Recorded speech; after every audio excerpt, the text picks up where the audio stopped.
everyone, and welcome back to Mediak. So I grew up on the original trilogy, the new original trilogy. Just like everyone else on the planet, I think these movies are perfect. They're on a short list of movies that I think are worth an annual rewatch, and when I heard that there was going to be another theatrical Lord of the Rings movie, I was hesitantly interested. Hesitant for, well, obvious reasons. However, after hearing that it was going to be animated, I actually started to get excited. I feel like the world of animation is one of the best ways to expand on a fantasy world like Lord of the Rings. Not that it's cheaper, but it might be easier to make these fantasy elements look more visually appealing. Like, you don't need the big elephant to look real. You just need it to look like all the other drawings in the scene. I'm getting a little bit ahead of myself. I don't want to get to the review just yet. Stay tuned for that later. But before that, I would like to talk about something. Hollywood hates animation.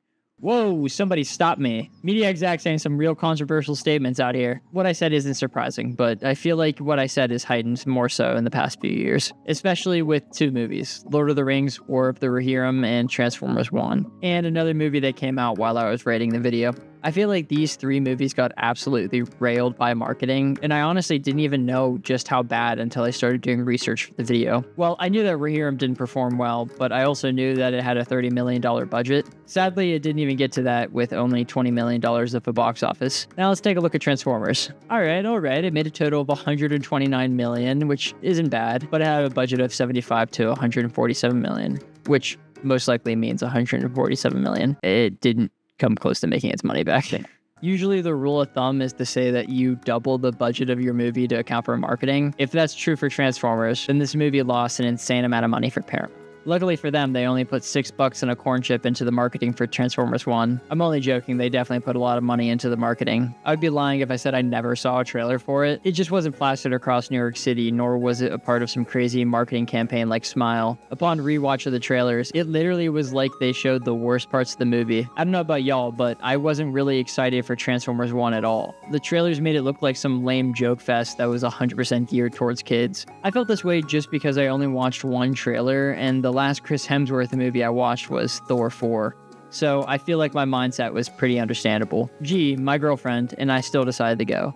We see a movie basically every week, and we both like Transformers. So we decided to go see it, and we thought that the worst that could happen was that we saw a Goofy Kids movie. And not to jump the gun, but we didn't really get that. We got a pretty fantastic film that followed the development of two friends into their heroic and evil destinies. I do plan on going much more in depth, so stay tuned into the review at the end. So let's bring it back to the main topic of the video real quick. Why did the trailers not showcase how amazing this movie was? If I were to throw my hat in the ring, I'd probably say that the bigwigs at Paramount don't fully understand that animation is for all ages, which is kind of fair, I guess. A lot of people still have this stigma. G's dad is a massive Lord of the Rings fan, but it would be easier to get him to see Craven than it would be to get him to see Rohirrim.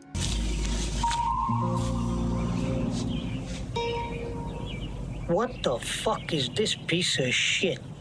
However, that's not necessarily a reason to bomb the marketing of the movie. When looking at Paramount's animated movie lineup, they have really only ever made kids-focused movies. So they think that the best things to show when making a trailer are the jokes and the silly moments and not the emotional or serious ones. Kids might not want to watch that stuff, but you know who does? The parents. And you know who can't buy their tickets? Movies need to be appealing to the parents too, and these trailers made the movie look borderline annoying. So my mom, brother, and girlfriend all disagree with me, but I found B insanely annoying, which is one of the reasons why I wasn't dying to go see the movie. B was the front line of their marketing whenever it came to the trailers, and I found him to be the absolute worst part of the movie. And I feel like no one's gonna throw tomatoes at me if I say that the humor was the worst part of the movie in general. I mean, kinda sorta, there's other problems, I'll talk about it more at the end. After the movie came out, I saw some trailers showcasing the action in the movie. However, it was a scene from the end. Like, what the hell, dude? One funny thing to add is that both of these movies got screwed over with their trailer releases. There were only 5 months between the release of the trailer and the release of Transformers 1,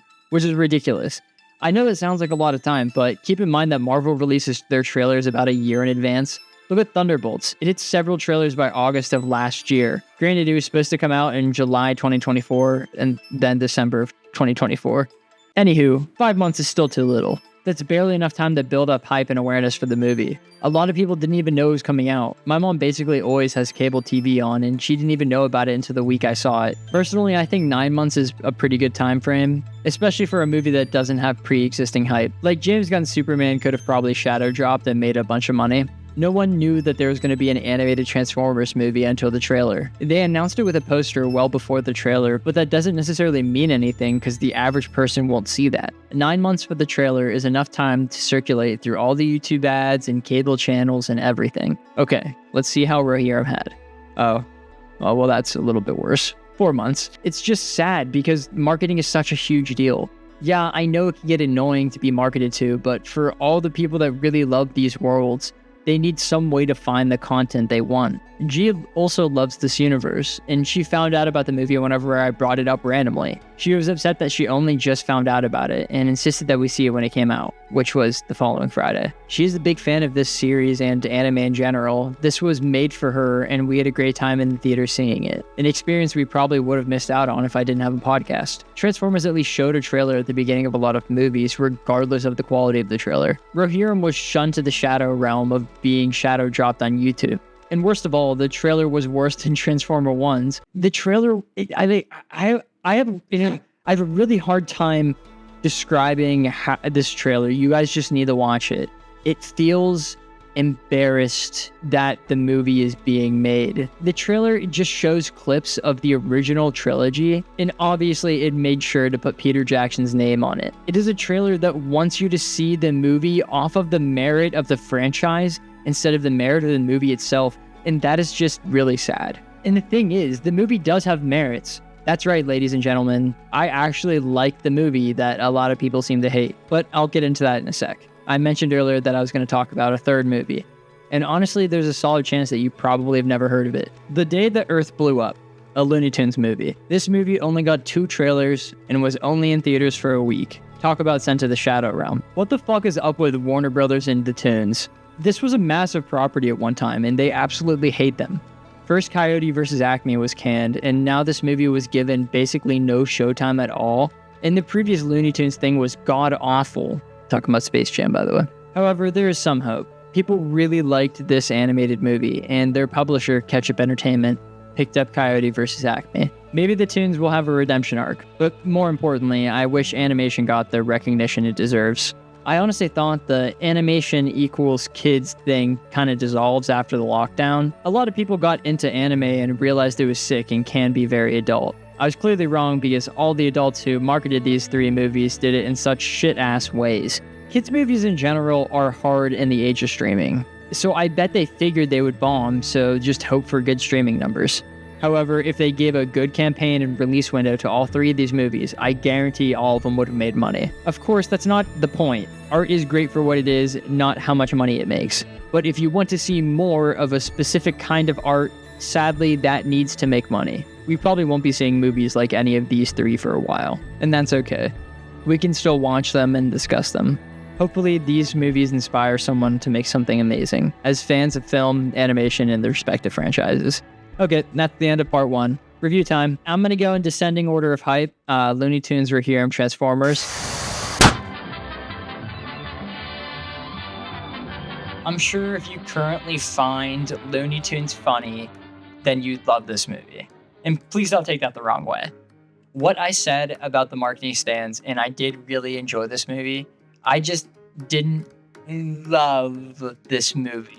The animation was gorgeous, and it made me miss this style of 2D animation at a theater level quality. We will most likely not get an animated movie quite like this or as good as this for a while. This kind of animation is expensive and takes a while to make. It is much easier to do 3D animation because you can keep and reuse the models. I'm not saying it's cheap, but it's definitely quicker, especially if you're making multiple projects. Since we're talking about animation, I absolutely love the way they did Farmer Jim. Seeing him do the cardboard cutout jump actually got a chuckle out of me. I wish they did the painting style animation for whenever he turned his head too, but I totally understand why they didn't. He also was one of my favorite parts of the movie in general. I was a fan of the very original Looney Tunes back whenever I was really young, but I'm not very in tune with the lore now. Seeing this new interpretation of Porky and Daffy being raised by this former guy was a super interesting twist and a great way to introduce us into the story. The story overall was insanely well written. And I don't mean for a Looney Tunes movie or for a kids movie. I mean, there were a ton of one-off bits that came back around in ways that you wouldn't normally expect. And the climax was awesome and a fantastic way to portray the theme of the movie. Also, the plot somehow revolving around boba isn't cringe. However, there is an influencer joke that is cringe, which sucks because that cringe scene ends off a pretty great scene where they go back to the old style Looney Tunes. My biggest complaint with the movie is that most of the jokes don't really land for me. I know I'm an adult and a critic, so obviously that means I'm lame, but it's still obviously going to impact my rating of the movie because that's my experience with it. I completely understand that the humor in this movie isn't for me, and I guarantee it's super funny to someone. Like my buddy, the co-host of the podcast, Skylar, who loves the tunes and currently finds them funny. I watched a good bit of Scooby-Doo recently. That is to say, I didn't find anything funny in this movie. There was one other joke that actually got a real laugh out of me. After the scene where Daffy shows up to help Porky and Petunia, he talks about leaving his post. He tells him that he had it handled, and then we cut to a mouse with a duck costume on. Keep in mind that he was supposed to be laying eggs. Speaking of, in that scene, he said something that got another laugh out of me. Bub, do you know how hard it is for a male duck to lay eggs? And one final bit to say before I end off this section of the video, I love the pairing. Daffy and Porky are two tunes that I didn't think I wanted to see lead a movie, but hey, it was great. They even kind of mentioned that it's a weird pairing in the prison scene. I don't know, someone tell me if I'm reaching with this one here. Also, I love the fact that Bugs wasn't in the movie. They had a great idea and they ran with it, which is something that doesn't happen a lot nowadays. Brand recognition is all that matters to the bigwigs at the top, so not having the main tune probably was a pretty big turnoff for them. This might sound dumb, but I think that's probably why the movie was marketed so poorly. For some reason, I think David thinks that the Looney Tunes is a dead brand, so not having the most popular one was like a death sentence to him. I'm fully guessing here, but I bet the only reason we saw this movie, and it wasn't a tax write-off, was because someone fought really hard for it to be released. And it was released, only for a week. Which sucks, because this is way better than a lot of movies released this year with longer release windows. So go show this love by watching it. I think I stayed spoiler-free enough for you to enjoy it. 7.5 out of 10. Oh, I'm going to start reviewing and ranking all of the movies and shows that I make videos on, so I stay consistent. Here's an updated list. I changed some of the numbers since making the video, so check it out if you have watched my other content. Fireball! This one's hard for me to review. Not because I am having a hard time putting my critiques and enjoyable moments into words, but because no one has seen this movie. That was also true for the tunes, but people actually liked that one. For Rohirrim, you either didn't see it and heard bad things, or you saw it and didn't like it. And I just kind of disagree with that. Now, before you get the pitchforks, I totally get it. I understand that they only made it to keep the film rights of The Lord of the Rings. I also get that this story wasn't fully written by Tolkien, leading to one saying that there was a forced kind of girl boss feel. The last complaint I commonly see is that the animation is bad, or at least pretty jarring when compared to the rest of the Lord of the Rings series. So let's just address these in order. Amazon sucks. Yes, totally. I have voiced my opinions on Invincible many times on this channel, whether that's in videos or in the podcast. The main problem with that show comes down to Amazon and how they do business. They were going to make a Lord of the Rings movie to keep the rights. There wasn't a universe where Amazon was going to lose the rights of Lord of the Rings. The director of How to Train Your Dragon, both versions, agreed to make the live action because he wanted to do it right.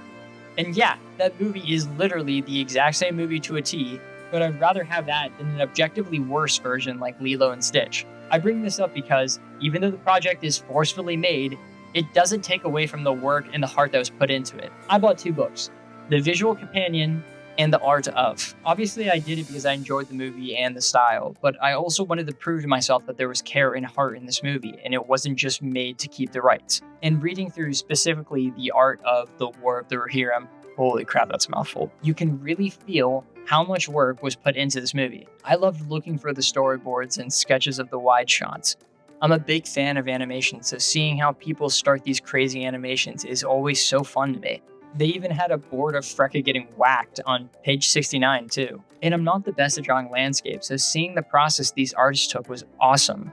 One more thing about the books before I move into the next common complaint. I like the sketch art style they did of all the characters. This style is in The Art of, but it's mainly focused on in The Visual Companion. I think it would have been fun to see a movie in this style. Not to say I didn't like the animation, but more on that later. The next complaint was the girl boss complaint. And I get it, like I actually do. Half of the movie was taken from Tolkien's unfinished story, Helm. This being the Uprising, the Siege, and the New Throne. But Hera, to my knowledge, as I've never finished the unfinished book, was barely in the original story. So automatically, I can totally see where someone would be upset about her being the main character. Especially since Helm is so fucking cool and easily the best part of the movie, and actually the reason I've rewatched it a few times in under a year since it came out. Oh my god, the Wraith scene gives me chills. Whispers spread that Helm Hammerhand was human no more. He bore no weapon, and no weapon could smite him. A terror, born of madness and grief. A wraith. Fuck it, I'll remove 1.5 points from the total just because Helm was not the main character. That's a genuine problem. I'm not a fan of that. Helm is so cool. Make him the guy. However, this is not because of writing reasons. I actually thought that Hera was a pretty well-written main character. The part where I start to feel the girl boss energy was mainly in the narration. I fully believe that if the narration was not in the movie, apart from the Wraith scene, I wouldn't have girl boss complaints at all. The rest is just reaching, I think. Obviously, she'd have the marriage plotline. It's a story about the next in line to the throne. It also connects her closer to the main villain. However, I don't like their flashback. The way she scars him is so fucking dumb. But seriously, if you've seen the movie and thought there was too much girl boss energy, rewatch it, but mute every single time that the narration comes on. Most of the groan-worthy stuff is just from the narrator lady just trying to hype up Hera. No one has fucking seen this movie. I'm literally talking to a brick wall defending my bad opinion. This is so stupid. Whatever, let's hit the final complaint and then wrap it up so we can get to the movie that people want to hear me review. I like the animation, Okay, I'll be a little bit more intelligent than that. There are points where it is objectively bad. The worst moment is the scene where Freka is talking at the beginning. It's over-animated in a bad way, and it just kind of looks gross. However, for the most part, the animation's pretty good. It could get flat during dialogue sometimes, but the movie really knew how to pop off when it needed to. All the action scenes were really well done, especially the initial attack on Rohirrim and the final fight. The elephant scene and Helm's final stand were also great, but I wouldn't consider them standout animated moments in the movie. Helm's final fight is just awesome, though. I love Helm so much. He's so cool. If you haven't seen this movie, just watch it for Helm. He's so cool. He's one of the coolest characters in all of fantasy fantasy fiction. Cool guy. Also, the elephant scene has insane sound design. I really love the sound design in this movie as a whole, actually. Really knocked it out of the park. In addressing those complaints, I feel like I've basically talked about everything I want to talk about with the movie. Except for the point of the video. Oh yeah, the guy who wrote the art of said they weren't actually allowed to market the movie because of the 2024 actors strike. Well, case closed. I guess that's what did it. Definitely wasn't the fact that animation is still considered a kid's thing in Western culture. And Lord of the Rings is more of a Western thing. So maybe they just didn't know how to market to Western audiences, so they just tried to reel in people using brand awareness and nostalgia. But hey, what can you do? I bought 2 books and the steel cover edition of the DVD, so I was reeled in. Kidding, I actually really liked the movie. A couple of flaws, but overall a great time. Especially as a fan of Lord of the Rings and Japanese animation. 7.5 out of 10. Please go see it if you're a fan of either. I also think this movie allows for the most interesting discussion, so please comment your opinions. Let's talk. Guys, controversial take.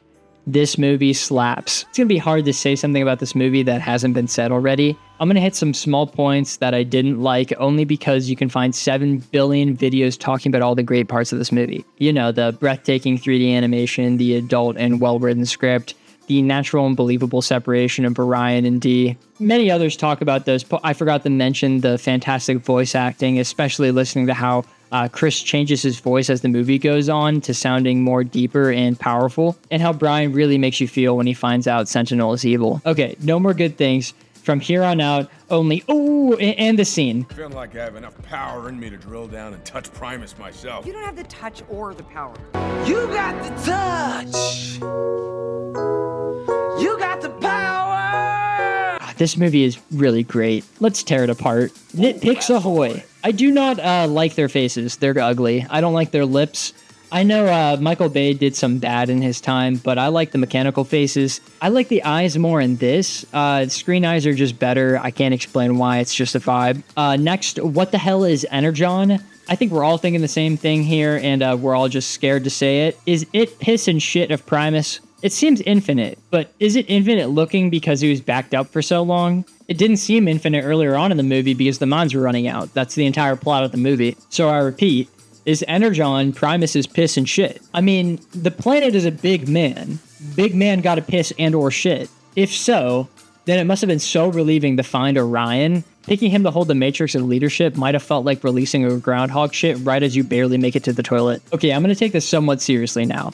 To finish the review, I'm going to hit 5 things I didn't like with this movie. Going to split it up a bit though. 3 complaints I think that are actual complaints against the movie, and then 2 complaints that I'm holding against the movie even though it's not necessarily this movie's fault. We're going to hit the latter 2 first. I am not a Transformers expert, but I've seen the Bay movies, some cartoons, the OG show, and the OG movie. So I'm decently versed in Transformers knowledge. That being said, this could have been my first movie I've ever seen, and I still would have known Sentinel Prime was evil within his first second of being on screen. G has only seen the first 2 Bay movies and Rise of the Beasts, so she definitely had no idea who Sentinel Prime even was, and she instantly knew he was evil. Now listen, I get this is dumb to point out. It's a kid's movie, so I get that maybe it would scar kids by having too good of a twist like that, but they murdered Optimus in the first Transformers movie. That literally scarred kids. Imagine how much better this movie would have been if the twist was better written. But I get it, whatever, kids movie. The other small complaint that I have is that the Quintessons don't matter at all. I know that the writer probably had plans for them in his trilogy, but that doesn't mean that I enjoyed their inclusion in this movie, especially since that we're never going to get a sequel, sadly. The Quintessons were the only part of the movie that felt just a little weird to me. Like, Sentinel needed to be giving the Energon to someone. Yes, totally, I'm on board, I agree with it. But once that plot is introduced, they just don't resolve it. Sentinel's done, and now there are 2 factions of bots. Okay, cool, sweet. Now, what are y'all gonna do about the aliens that are coming to steal your life energy source? Right, sequel. Oh, wait. No. All right, let's dive into the real meat and potatoes. I'll go inclining in how intense I feel towards the issue. First up, I love the animation. The action scenes were insane. I haven't seen detail like this in a Western animation project, I honestly think, ever. However, I think towards like the middle beginning-ish, the camera gets a little boring. I say middle first because I think it happens more and worse in the middle. Occasionally, the camera just stays in a wide shot or in just a very boring camera angle. This is mainly for dialogue scenes, but it sometimes lasts for minutes and we only see 2 to 3 angles, sometimes less. To someone else, this might be considered in the other category, but I really love good cinematography. And this movie has fantastic cinematography when it's actually good, so it just makes the bad shots look worse. Next up, I think Scar Joe's character was not the best. I don't necessarily think she was poorly written, there just wasn't anything there of her. She's mad all the time, she's smart, and she used to be the leader. That basically sums her up, which sucks because the character writing of the main 2 characters is why this movie is so amazing. Maybe they just put all of their effort into those 2 and gave up with everyone else, because my last complaint is Badassatron, which is actually pronounced Badassatron. Badassatron. It's a nickname some of the guys gave me. I don't know. I didn't give it to myself or anything. Actually, it's pronounced Badassatron. Battle Mask! It appeared with this guy tried to... Knife hands?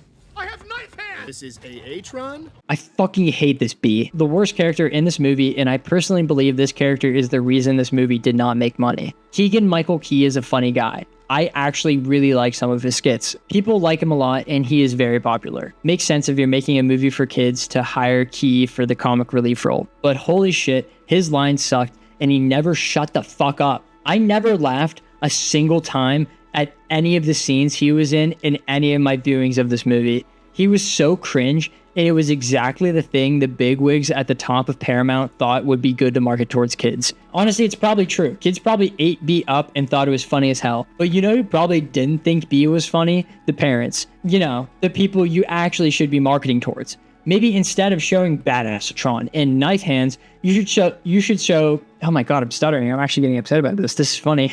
You should show some of the sick-ass fights or character moments. This movie was last hope, and they somehow found a way to mess it up. These movies are doomed to either suck and make money or rock and never make a dime. The Transformers paradox. 8.5 out of 10. Go watch this movie if you haven't. What are you doing? There isn't some grand message I want to leave the audience on with this one. I just really like animation, and the West doesn't yet. It sucks to say, but we weren't ready for these movies because we couldn't appreciate them while they were here. And now we probably will never see another movie quite like any of these three. That's a little hyperbolic. It at least won't happen for a while. I mainly just thought it was weird that these three movies all were poorly marketed, were animated, and were released in a 12-month span. If you want a takeaway, just watch them. All of them deserve love. Even if you don't like it, it's always good to try something new. Maybe there's something in the bad that you like a lot that you didn't realize you liked, and now you have something new that you can look for in media. But regardless of your opinions on these movies, the point of media is to discuss it. So let's talk. One of them, all of them. I want to hear every opinion y'all have on these three movies. Also, let me know what videos you want me to make in the future and what movies you want me to review. And please like and subscribe if you've made it this far. Watching this long and subscribing are the two best ways to support the channel, so please do that if you want to help. But other than that, I hope you have a great day, and I'll see you guys in the next one. Bye.